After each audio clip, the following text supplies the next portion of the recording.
What is sentiment volatility and why should you even care? I think the thing that's interesting about this is not just some fancy numbers on a chart or lines and squiggles, but what it tells you about yourself and how it might allow you to act more intelligently in the future. So first of all, what the hell am I even talking about?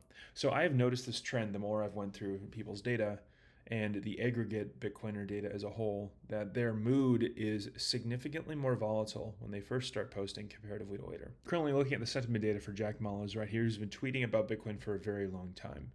And you'll note, as we're looking at his optimism levels of his language, he was much more extreme in some of the very early stages, and we'll still see peaks around certain periods of the market and around inflection points, but overall, the variance decreases over time. We have Arthur Hayes, who's also been tweeting about Bitcoin and crypto space for a really long time, and you'll see some wildly volatile swings in his optimistic mood over time, specifically in the run-up that happened in 2021 and 2020. As we move forward, you'll see much less deviation in how optimistic his language was. And then Mark Harvey, who is one of my personal favorite follows. I think he's brilliant, and he's a badass lifter too. He hasn't been posting about Bitcoin for quite as long, but you can see over time the variance in his language has decreased and it's gotten slightly more muted. It was at this point I was so curious what was going on here and really wanted to explore more. So I aggregated all of the Bitcoin users in my system and found that this trend is very consistent.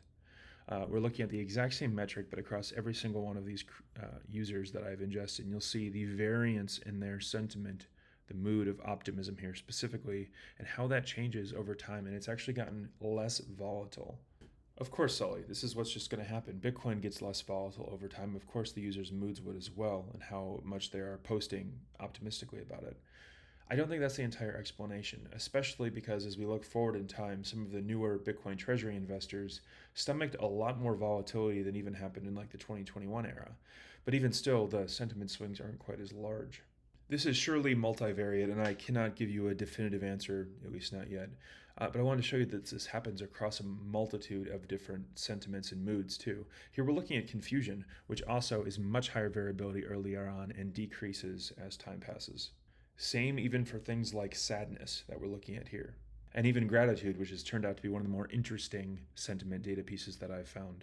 So what's the current takeaway here? I think over time you become more immune to the wild swings and euphoria that happens in crowds as new narratives arise in the Bitcoin space. And this is at the core of why I'm so interested in the whole sentiment data thing. I'm not looking to day trade on this information.